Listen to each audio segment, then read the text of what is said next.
Et chaque type de technologie peut être utilisé, je dirais, pour le bien ou pour le mal. Hein, donc, par exemple, un couteau, vous pouvez l'utiliser pour couper une pomme ou pour tuer votre voisin.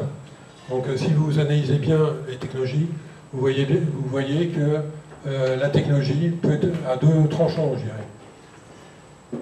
Donc, ils veulent pas précipiter ce temps, hein, donc, par sauvegarde de la majorité des consciences immatures. Donc, leur objectif, c'est de faire évoluer les consciences humaines jusqu'à ce que la conscience humaine soit suffisamment avancée, de telle manière à ce qu'il n'y ait plus de problème pour eux et pour nous. Hein, donc, nous sommes actuellement, je dirais, sur une planète qui possède le libre arbitre, hein, et donc c'est pour ça qu'il y a actuellement très peu d'interférences entre les êtres avancés et nous-mêmes. Donc, vos gouvernements, alors le gouvernement américain était conscient de ça, mais probablement aussi le gouvernement russe, hein, peut-être d'autres gouvernements, mais je n'ai pas trop d'informations à ce niveau-là. Donc les gouvernements ne veulent pas non plus donc, nous communiquer ce type d'informations. Pourquoi? Parce que ça remettrait en cause beaucoup de choses et ils risqueraient de perdre le pouvoir. Donc vos gouvernements s'y refusent aussi bien que partiellement informés pour la sauvegarde de leur vision du pouvoir. Néanmoins, votre Terre, frère, se présente réellement comme un cosmos et vous devez vous y pencher car elle est de toute éternité un livre sacré. Ces veines subtiles et ces milliers de galeries de roches vitrifiées deviendront autant de voies initiatiques. Alors donc là j'ai pu vous montrer qu'il y a un immense volume donc, qui est creux, hein, donc c'est de l'air à l'intérieur, mais il faut savoir qu'à proximité de la surface de la Terre, il existe aussi des centaines de galeries qui ont été creusées alors, par des êtres avancés, mais qui sont soit positifs ou négatifs, et donc qui essayent de conserver, je dirais, un certain pouvoir donc, sur la Terre. Donc je ne vais pas rentrer dans ce genre de détails, ça nous emmènerait un peu trop loin. Donc voilà le témoignage de Anne Givaudan et de Daniel Leroy qui, tous deux, ont fait cette expérience-là et qui l'ont racontée au travers de leur livre qui s'appelle Voyage à Shambhala. Et voilà, donc on peut considérer que la Terre donc, correspond un petit peu donc, à une pomme, voilà, où donc, vous voyez une forme d'ouverture, je dirais au nord comme au sud de la pomme, et avec à l'intérieur donc le noyau qui pour la Terre donc, est le soleil intérieur en fait. C'est peut-être pour ça qu'ils disent ça. Donc on peut peut-être remettre les lumières. C'est une bonne idée. Vous n'avez pas des vidéos dans un fichier là, de la Terre?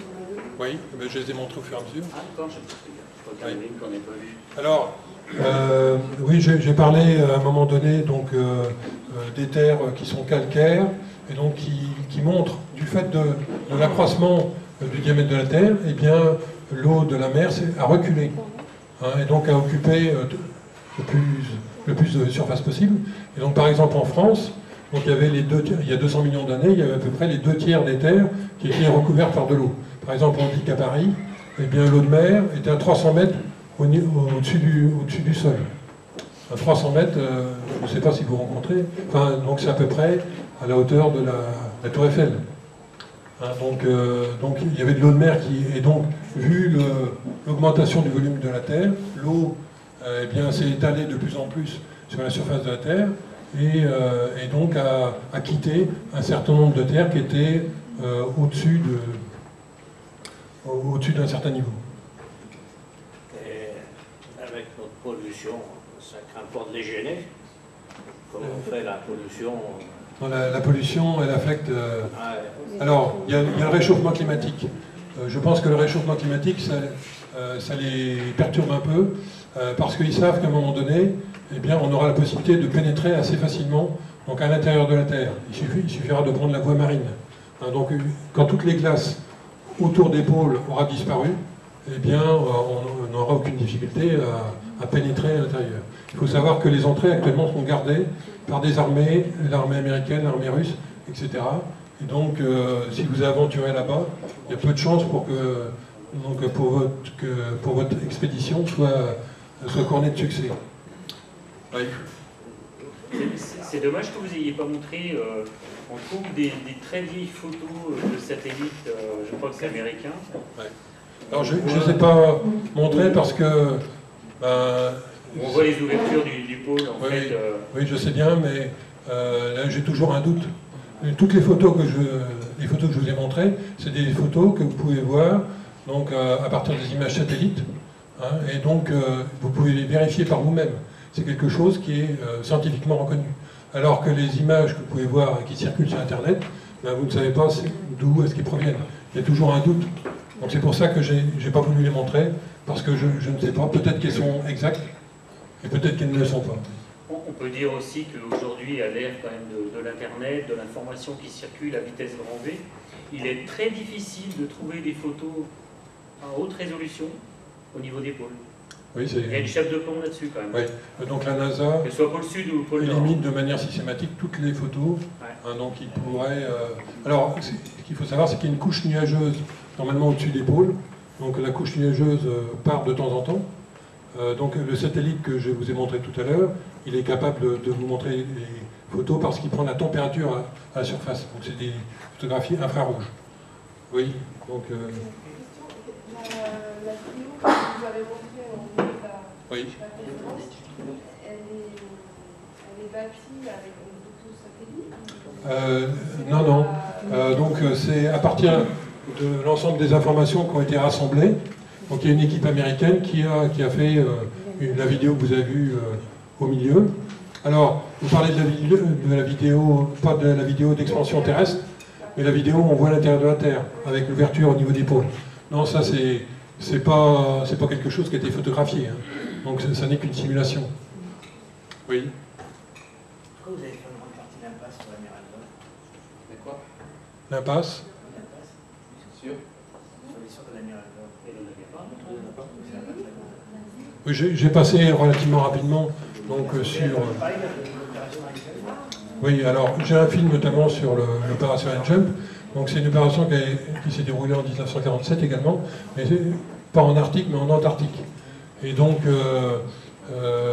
d'après les informations que j'ai pu collecter, donc ils ont envoyé une expédition avec à peu près 5000 hommes, hein, donc un certain nombre de navires, parce qu'ils voulaient supprimer toute la présence nazie qui pouvait exister au niveau de l'Antarctique et les développements technologiques qui se faisaient à ce niveau-là. Et donc, mais ça fera peut-être l'objet de la conférence qui aura donc bientôt, hein, donc, où les Allemands donc, ont essayé de posséder la technologie OVNI à partir, et on aura commencé dans les années 30, hein, donc à développer la technologie OVNI. Oui. Vous parliez des nazis justement à l'instant, les nazis aussi étaient très intéressés par... Oui, complètement, oui. Oui, donc ils ont lancé des expéditions. Oui. Quant au magnétisme terrestre, en fait, vous disiez, il y a un rapport avec le magnétisme et l'émission des électrons. C'est-à-dire que quand c'est bougé, ça produit de l'électricité, tout ça, on reçoit. Par contre, le fait que ça bouge, vous disiez, au mouvement terrestre, tout ça, c'est une chose. Mais quand vous prenez par exemple un simple petit aimant, et après le mouvement, ça crée du magnétisme. Et on peut dire effectivement que ce qu'on pourrait appeler le soleil, ou en tout cas la présence sphérique ou ferromagnétique intraterrestre, bien ça peut produire du magnétisme sans... Oui, alors... En plus, après, s'il y a un mouvement Oui. que ça bouge et que les pôles peuvent bouger, ça c'est autre chose. Donc vous pouvez effectivement expliquer un magnétisme qui serait constant. Par exemple, dans le cas d'un aimant, donc le magnétisme est constant, mais là vous voyez que donc, le magnétisme se déplace. Donc il y a des mouvements forcément qui se produisent à l'intérieur de la Terre, d'accord, et qui expliquent cette variation du magnétisme. Et le magnétisme n'est pas du tout constant non plus sur toute la surface de la Terre. Donc il y a des variations tous les jours. Est-ce que vous connaissez l'étude d'un Canadien ou Québécois qui a fait une étude par rapport justement à la mesure du champ magnétique et qui en a fait une déduction par des équations assez pointues? C'est obligatoire que la Terre est creuse. Non, je ne connais pas cette étude. Vous ne connaissez pas cette étude? Mais je dirais tout avec l'étude du champ magnétique. Bon, c'est un des éléments qui permet de dire qu'il y a quelque chose à l'intérieur de la Terre donc qui ne se comporte pas exactement comme ce qu'on voit à l'extérieur. Hein, et donc du fait du changement des pôles, pôle nord, pôle sud, du fait du mouvement du pôle nord et pôle sud magnétique, donc il y a tout un tas de choses qui se passent comme ça et qui ne peuvent pas s'expliquer par un magnétisme constant, qui serait dû à un aimant. Mais je suis d'accord, bon, le fait que le magnétisme soit créé à l'intérieur de la Terre provient certainement de la présence du fer. Mais le fer lui-même n'explique pas tout. Non, ce que je veux dire, c'est le distinguo entre ce qui crée le magnétisme et son mouvement, le mouvement magnétique et les variations, ça c'est autre chose. Oui. Et effectivement, vous prenez par exemple un flot d'éléments qui se bouger, évidemment ce magnétisme va bouger. Je fais un distinguo entre ce qui était la source du magnétisme et les différents inégalités du magnétisme et son mouvement autour de la Terre. Oui, je ne conteste absolument pas ça. Voilà ce que j'ai pu dire moi au niveau du magnétisme. Maintenant, je ne sais pas si d'autres personnes ont d'autres informations. Là, on parlait par exemple des photos qui circulaient sur Internet, donc sur les ouvertures polaires et autres. Donc ça, c'est un peu difficile de dire si c'est des vraies photos ou pas. Il faudrait pouvoir les répéter, par exemple, si la station internationale passait au-dessus des pôles et qui prenait des photos tous les jours. Donc là, on pourrait dire oui, là on est sûr qu'il y a une ouverture polaire. Et les gardiens de la Terre, Oui. parce qu'en Amérique, il y a des hommes qui sont ni hommes ni singes. C'est-à-dire, ils ont une grosse corpulence. Oui. Ce ne seraient pas les gardiens des entrées. Oui. Alors, moi, ce que je pense, c'est Ils ont que... des grands pieds. Oui, oui. Ce que je pense, c'est que, comme les êtres avancés qui étaient à l'intérieur de la Terre sont là depuis très longtemps, donc ils avaient un intérêt particulier à faire évoluer la génétique sur la surface de la Terre. Et donc, ils ont participé largement à l'évolution de cette génétique. Et il y a eu des races qui ont existé, qui ont ensuite disparu. Et donc, nous, on est le résultat d'une combinaison de races. Hein, et donc, notre génétique, c'est un peu difficile de retrouver un peu toute l'histoire de notre génétique. Mais je pense qu'il y a eu différentes tentatives. Donc, c'est des expériences qui sont, en gros, des expériences qui sont tentées. Et on regarde un petit peu ce que ça fait. Donc un peu comme un scientifique. On pourrait faire un peu le parallèle entre la planète qu'on voit là qui est ouverte. Par rapport à la physique quantique et les théories de Nassim Haramein sur par exemple un atome, c'est 99% de vide, 1% de matière. Si on regarde, c'est 1% de matière, c'est 99% vide, etc. Et on pourrait se dire que sur ce même modèle, les planètes en fait seraient creuses avec un soleil intérieur. On pourrait faire un peu ce parallèle entre certaines choses dans l'univers. Oui. Ce que je pense, c'est que les planètes sont creuses, mais à un certain moment donné de leur histoire. Hein, donc il faut un certain nombre de conditions pour que la planète devienne creuse. Oui. Oui, dans ce volant qui pourrait exister, c'est assez intéressant dans le sens parce que les méthodes de l'interclone fait déjà un interpolonique, c'est une gravité de forme forte. Et plus on sait, c'est dans un volant décollé de l'interclone, plus il irait vers le soleil intérieur, moins la gravité serait forte. Finalement, tout à l'heure, une zone de gravité qui tend vers zéro. Oui. Bon, là, si vous imaginez ce que ça donne pour une facilité de faire décoller la manche à pas le coup, c'est fantastique. Et après, on se demande pourquoi il y a autant de vie qui sortent de la mer. C'est d'abord parce qu'ils doivent passer par un trou ou par un autre. Oui, après, je ne sais pas trop, mais c'est intéressant d'avoir des images ou des vidéos sur tous ces éléments. Ce qui est important peut-être à dire aussi, c'est que les êtres qui habitent certaines cités ont plusieurs siècles d'avance technologique sur nous. Et donc il y a un problème vibratoire, d'élévation vibratoire, pour pouvoir les rencontrer. Alors, de toutes les cités, il y a Télos, il y en a d'autres en France. Oui. Je ne vais pas aller trop loin cette fois-ci. Donc j'ai fait d'autres conférences qui montrent un petit peu comment les univers en fait se peuvent être superposés. Donc, je ne parlerai pas de dimensions, mais de différentes densités qui existent dans l'univers. Donc là, on est dans ce que j'appelle moi la troisième densité. Hein, donc, et il existe la quatrième, la cinquième, la sixième, etc. Et sur chaque niveau, sur chaque densité, il existe des êtres qui sont plus ou moins évolués. Et donc, par exemple, lorsque vous allez mourir, eh bien, vous allez vous retrouver dans ce qu'on appelle le monde astral, qui correspond à la quatrième densité. Hein, donc, vous allez continuer à vivre, hein, mais dans cette densité.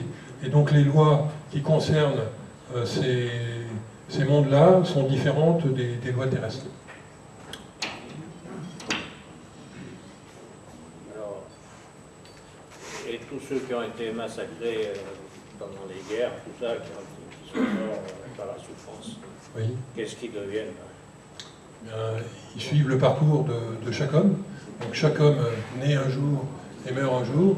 Et donc lorsqu'on meurt, donc il y a un processus qui fait que le corps physique disparaît. Et donc on se retrouve avec notre corps astral, d'accord, et un corps astral qui est composé de particules de la quatrième densité. Et donc on peut ensuite évoluer dans ce monde astral. Donc il y a aussi différents niveaux. Donc on parle de niveau vibratoire au niveau du monde astral. Et donc dans les religions, on va vous parler du paradis, qui correspond à un certain niveau de vibratoire astral où règne la joie, la paix, etc., la béatitude. Donc ça c'est les particularités, je dirais, du monde astral dans le monde supérieur. Mais là, ça déborde un petit peu disons que moi je suis spécialisé dans le domaine paranormal, donc c'est pour ça que j'ai étudié la Terre creuse, mais je connais tout un tas d'autres sujets dont je viens de vous parler, donc sur ces mondes supérieurs et sur ce qu'on peut y faire. Donc il ne faut pas, par exemple, penser que lorsque vous allez arriver de l'autre côté, vous allez vous tourner les pouces. C'est pas ce que font la plupart des gens. Donc il y a tout un processus. Où il faut prendre déjà conscience du nouvel environnement dans lequel vous êtes, et ensuite donc vous allez avoir un certain nombre de tâches à faire, donc qui vont dans le sens de l'évolution individuelle et l'évolution collective.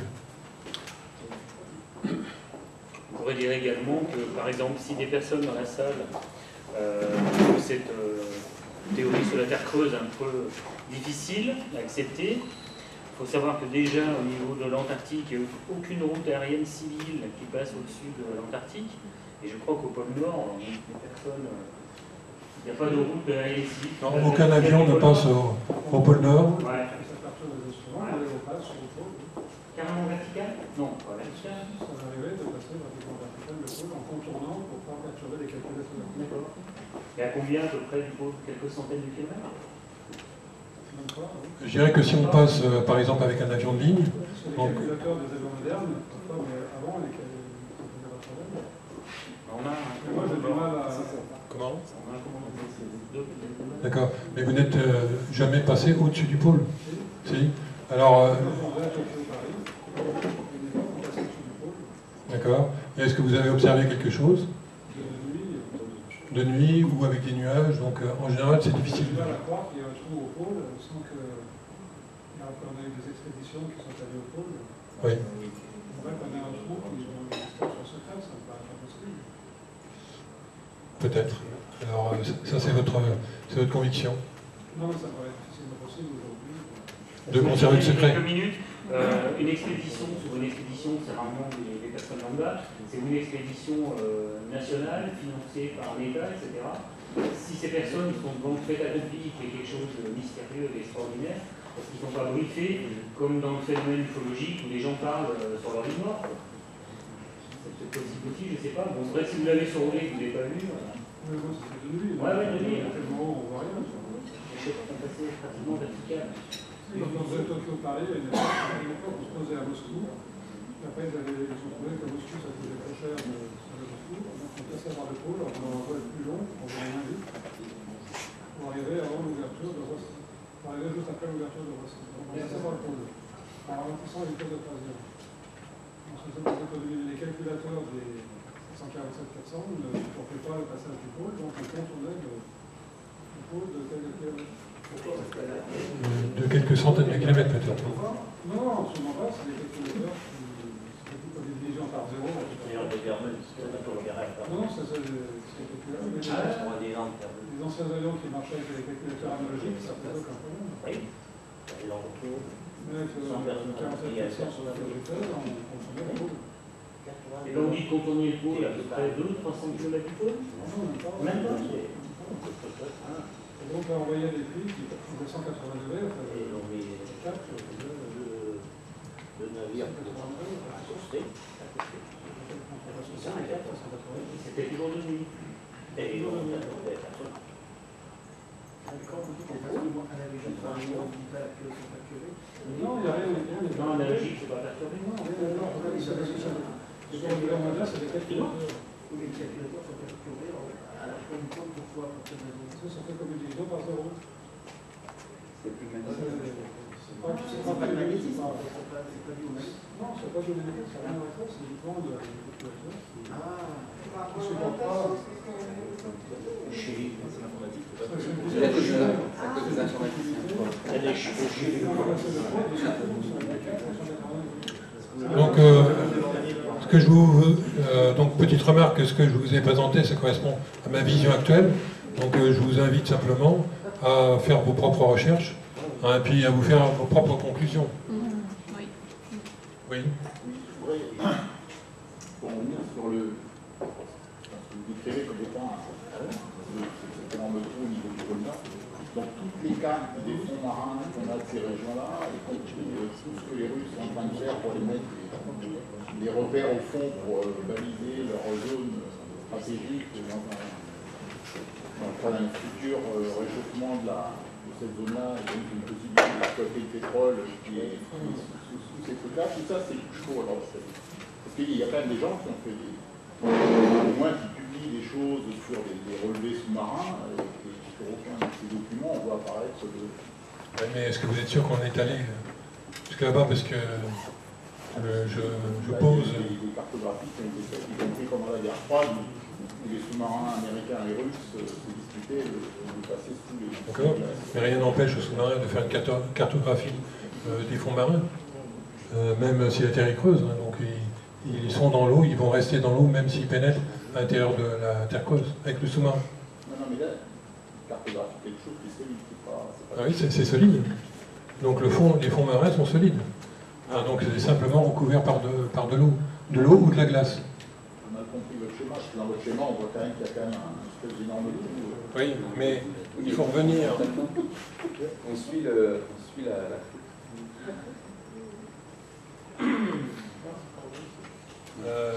J'ai une question par rapport aux ovnis.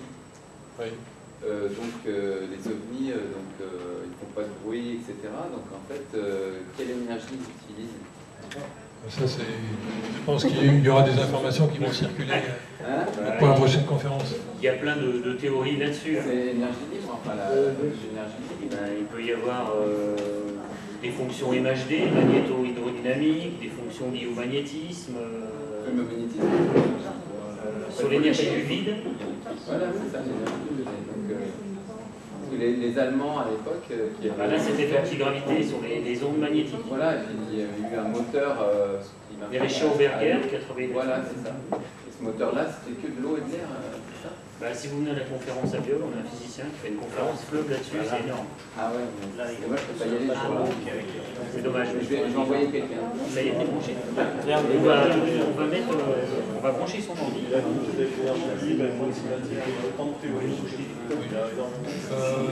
voulais juste on répond à la question.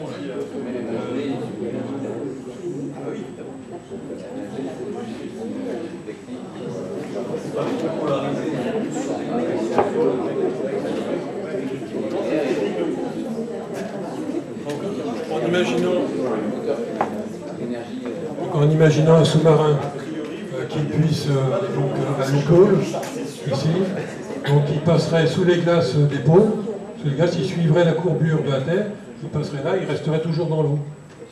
Donc à aucun moment il va tomber au centre de la Terre, donc il va avec les forces de gravité qui sont ici, c'est suffisant pour retenir. Donc la seule chose qu'ils vont observer, c'est une variation de la gravité. Donc ils vont se sentir tout d'un coup un peu plus légers. Une question. Oui. Sur la gravité.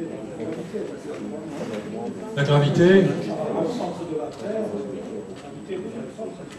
Donc la gravité, c'est proportionnel à la masse et inversement proportionnel au carré de la distance. Par rapport au centre de la Terre, c'est par rapport à la masse qui est... Alors, lorsque vous êtes à l'extérieur, donc ici, vous pouvez dire que le centre de gravité il est là. Donc vous êtes attiré par le centre de gravité. Alors que si vous êtes à l'intérieur, donc il y a plusieurs forces. Donc il y a une force d'attraction ici, il y a une force d'attraction ici, et différentes forces d'attraction liées à l'éloignement. Donc la combinaison de toutes les forces fait que vous avez une force de gravité qui est nettement inférieure à celle qu'on a extérieure.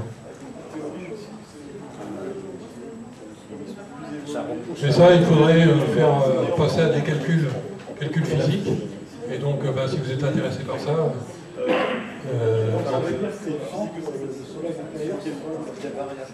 donc le soleil intérieur, oui. Le soleil intérieur, c'est quelque chose qui est en fusion. Et donc il y a des phénomènes radioactifs qui génèrent de la lumière au même titre que ce qui se passe sur le Soleil. Seulement au niveau du Soleil, je pense que c'est essentiellement de l'hydrogène, hélium, enfin principalement d'hydrogène. Et cette masse-là est beaucoup plus faible que la masse... Oui, c'est ça, oui. Ce Soleil central est beaucoup plus petit, proportionnellement à tout le reste. Et donc, entre le Soleil et la mer, là où vous nous montriez le sondage tout à l'heure, il y aurait de l'air. Comme ici. Oui, alors là, ici, donc on peut dire que c'est de l'air. En permanence, ici, vous allez avoir des montagnes, de la même façon qu'à l'extérieur, des montagnes de végétation, des animaux, des êtres avancés, parce que certaines civilisations... Oui. On pose la question, étant donné que c'est similaire à un soleil, le soleil ça irradie, donc les gens arrivent à vivre avec ces radiations. Oui, alors, donc il y a une protection naturelle qui est faite par l'air, donc l'air ambiant avec la vapeur d'eau, donc va mettre une couche, ici, quand on va être ici, donc on ne va pas voir le soleil tel qu'on le voit, ça va être très très brumeux, on va le voir comme s'il était toujours une lumière diffuse complètement dans la brume. C'est que le soleil irradie, on voit des vents solaires avec des particules radioactives, Oui. Il y a la distance entre le soleil et la Terre étant déjà très lointaine et ça perturbe... C'est suffisamment lointain. Le code génétique des humains, c'est concevable que les radiations du soleil intérieur ne fassent pas la même chose. Mais si vous êtes à proximité d'une centrale nucléaire, donc il vous suffit d'une certaine distance, même si la piscine est à l'air, il suffit d'être à une certaine distance pour avoir peu de... Je suis d'accord avec vous, mais si vous dites que c'est de l'air, l'air n'est pas suffisant pour... Non, mais c'est la distance. C'est essentiellement l'air, la vapeur d'eau, et la distance qu'il y a entre ce soleil intérieur ici qui fait que la vie est préservée. Il y a des différences de construction entre eux et nous. C'est pour ça d'ailleurs qu'ils sont pas dehors et que nous on n'est pas. La radioactivité arrêtée par l'eau, déjà dans la circulaire, il suffit de 8 mètres d'eau. Pas spécialement par l'eau, Le lourd. l'enceinte bétonnée, l'enceinte... Non, j'avais entendu que c'était le béton qui est arrêté et l'eau. Le lourd arrête... Faible, parce qu'on est obligé de faire des circuits d'eau différents dans les centrales nucléaires. Oui. L'eau est capable d'évacuer la radioactivité. Donc là, il y a quand même des milliers de kilomètres, donc il faudrait faire le calcul, entre le soleil central et la croûte terrestre interne. Ces distances sont quand même relativement plus petites. Oui. Et même quand vous êtes, par exemple, si vous baladez sur le granit, donc en Bretagne, vous allez avoir de la radioactivité. Donc il ne faut pas dépasser une certaine dose, je dirais, pour ne pas avoir de conséquences sur la santé.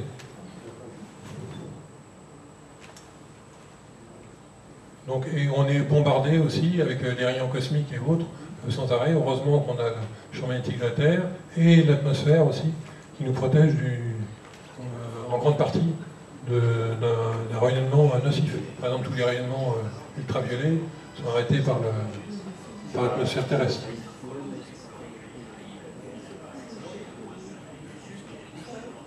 Donc il faut concevoir que ces êtres ont une structure anatomique différente. Non, je ne pense pas. Je pense qu'ils sont assez proches.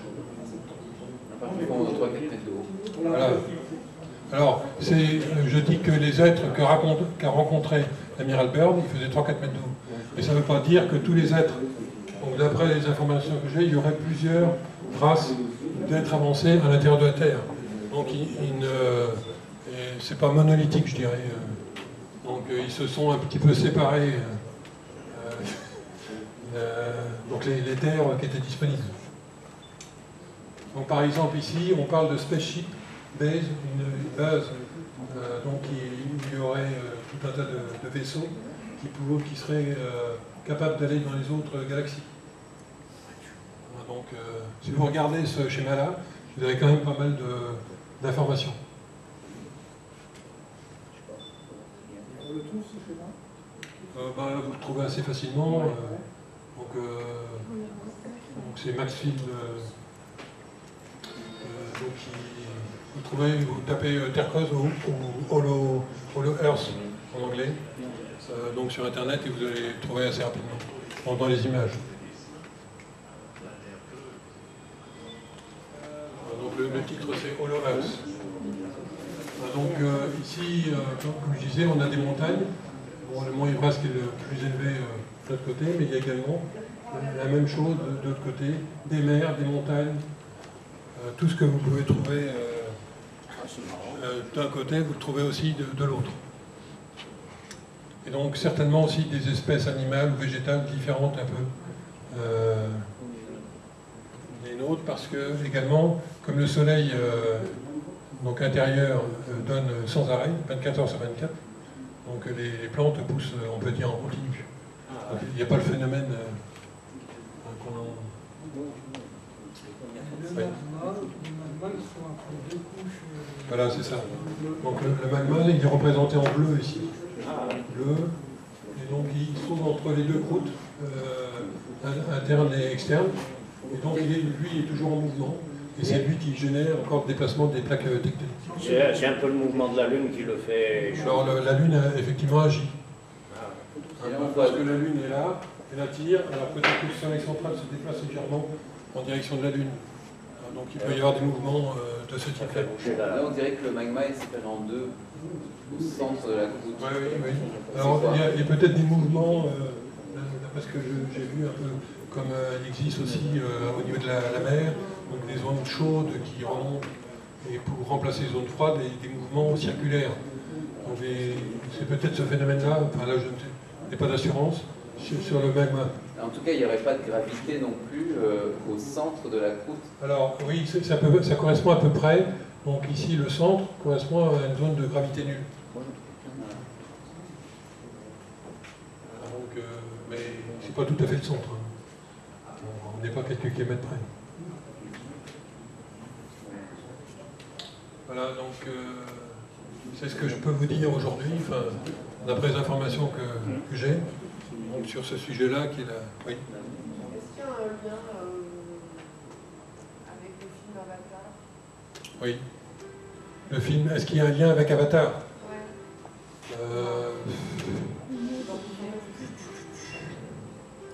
Je ne sais pas trop.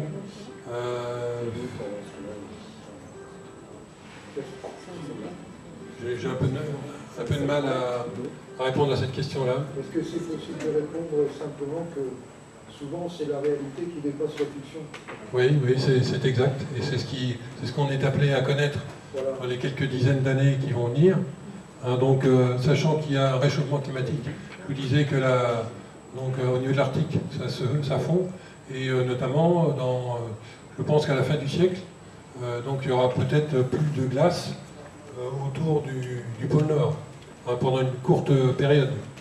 Et donc ça veut dire que les navires pourront pénétrer au centre de la Terre. Donc si tout ce que je vous ai raconté s'avère exact. Mais, Il y a déjà des bateaux qui ont navigué en eau libre en Arctique, dans l'océan Arctique. Oui. Ces dernières années, justement, grâce ou en raison du réchauffement climatique. Je ne sais pas si on peut... Oui, je suis d'accord, mais ils sont quand même très très loin du centre. Mais le réchauffement climatique n'est pas forcément dû aux activités humaines, il peut être aussi dû au cycle de la Terre. Puisqu'il y a eu des glaciations, il y a eu des réchauffements, des glaciations, il y a eu plusieurs périodes comme ça. Donc, et à l'époque, il n'y avait pas les hommes qui perturbaient surtout le soleil. Il y a les cycles de l'inclinaison de l'axe de la Terre, les 26 000 ans. Les volcans aussi. Donc ici, c'est le 1er septembre 2013. Donc ça, je dirais la première semaine de septembre, c'est là où il y a le moins de glace en Arctique. Et donc lorsque vous regardez le parcours que peuvent faire les navires, donc ils peuvent partir d'ici, contourner ici, voilà, mais ils sont encore assez loin de du centre. Ils y sont à quelques centaines de kilomètres quand même. Mais à la limite, un sous-marin, lui, pourrait passer... Les sous-marins peuvent y aller. Mais à ce moment-là, c'est l'armée qui contrôle. Et comme je disais tout à l'heure, les gouvernements sont partiellement au courant de l'existence de cette terre intérieure. Ah oui, parce que les Russes, ils ont planté leur Oui, les Russes, mais ils savent très bien que ceux qui sont à l'intérieur n'interviendront pas. Donc on veut nous laisser notre libre arbitre. Donc ça leur laisse une certaine liberté, je dirais, de nous informer ou de ne pas nous informer. Et les expéditions, les témoins que vous avez relatés, ils ont fait comment pour passer? Les expéditions, alors je dirais que si on fait des expéditions avec les bateaux, donc on va arriver sur les glaces, sachant qu'avec la boussole, c'est pas évident de se diriger vers le pôle Nord géographique, sachant que le pôle Nord réel n'est pas au niveau du pôle Nord magnétique. Non, ma question, c'est pas ça. Oui. C'est tous les témoins qu'on a là, qui racontent qu'ils étaient sur un bateau, Oui. qu'ils ont fait comment puisqu'il y avait de la glace? Alors, je ne sais pas, peut-être qu'il y a eu des périodes dans l'histoire où il y a peut-être eu un léger passage. Là, vous voyez, ici par exemple, il y a un peu de bleu ici. Ça veut dire qu'il y a de la mer ici. Imaginez qu'il y a donc la glace est suffisamment fondue pour laisser un passage ici. Et à ce moment-là, il pourrait pénétrer. 1947, c'est possible. Et donc, il faut vraiment, je dirais, un coup de chance. Un coup de chance qu'ils partent en été début septembre, et que